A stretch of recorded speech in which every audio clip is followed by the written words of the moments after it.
के निकट तिरला विकासखंड के सलकनपुर के ग्राम पाडिलिया में शासकीय एकीकृत हाई स्कूल में जिला कार्यक्रम अधिकारी श्री सुभाष जैन साहब के मार्गदर्शन में एवं परियोजना अधिकारी श्री सत्यनारायण मकवाना के निर्देशन में 100 दिवसीय बाल विवाह मुक्त भारत कार्यक्रम में अंतर्गत पर्यवेक्षक राखी देवड़ा द्वारा हाई स्कूल के छात्र छात्राओं एवं शिक्षक आंगनबाड़ी कार्यकर्ता सहायिका को बाल विवाह मुक्त भारत की शपथ दिलाई गई। पर्यवेक्षक राखी देवड़ा द्वारा छात्राओं को बाल विवाह के गंभीर दोष के बारे में समझाया गया, जिसमें लड़कियों की शिक्षा, स्वास्थ्य और विकास में बाधा, कम उम्र में गर्भावस्था से मातृ एवं शिशु मृत्यु दर बढ़ना, घरेलू हिंसा, यौन शोषण का खतरा, गरीबी का दुष्चक्र और समाज में लैंगिक असमानता शामिल है, जिससे व्यक्ति और समाज दोनों का भविष्य अंधकारमय हो जाता है।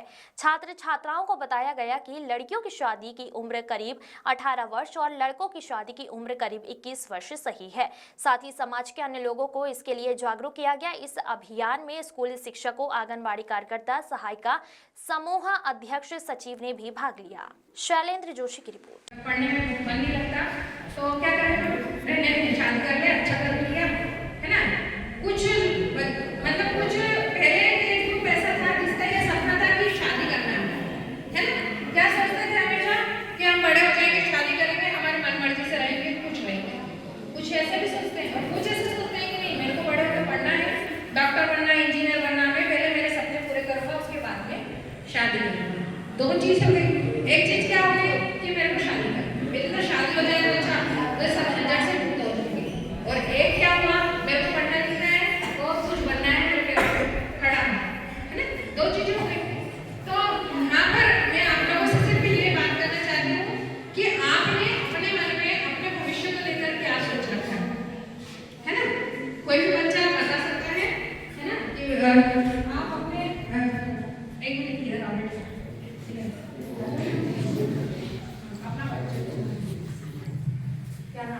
दीपक केवल है ना। कौन सी क्लास में पढ़ते हो? 9th। तुमने अपने भविष्य को लेकर कुछ सपने देखे?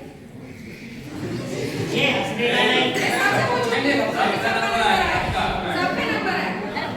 हाँ, तो सपने देखे बेटा कि क्या बनोगे, तुम क्या करना चाहते हो? पुलिस बनना। शाबाश।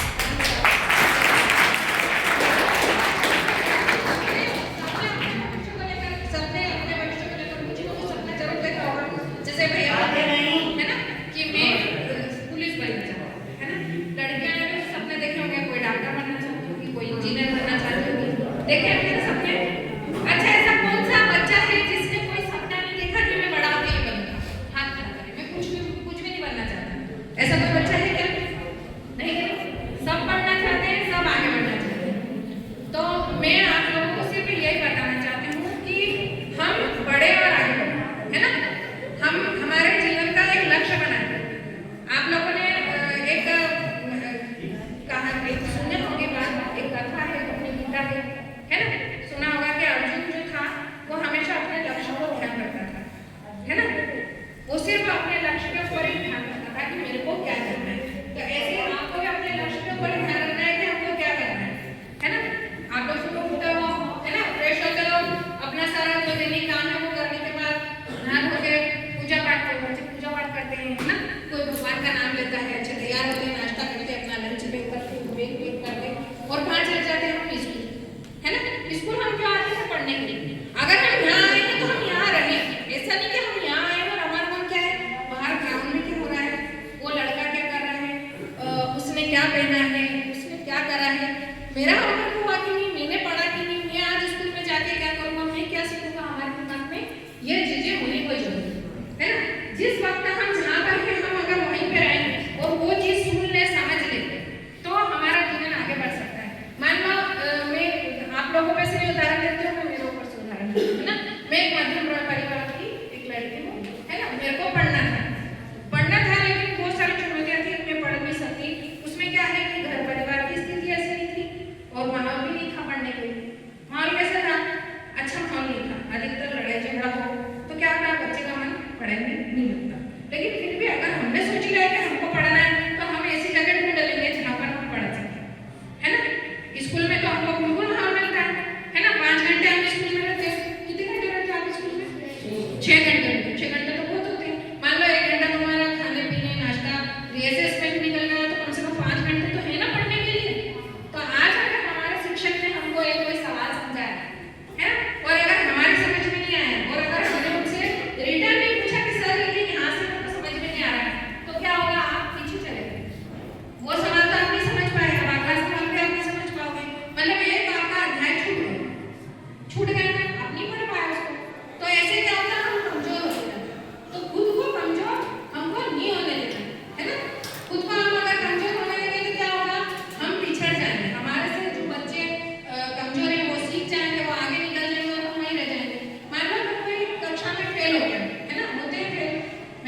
क्या कई लोगों के पास तो वो भी नहीं होता है। तो भगवान ने जब हमको इस लायक बनाया है तो हम क्या करें, उस हमारे को मानव शरीर मिला है तो हम उसका उपयोग करें, अच्छे काम में लगाएं, है ना।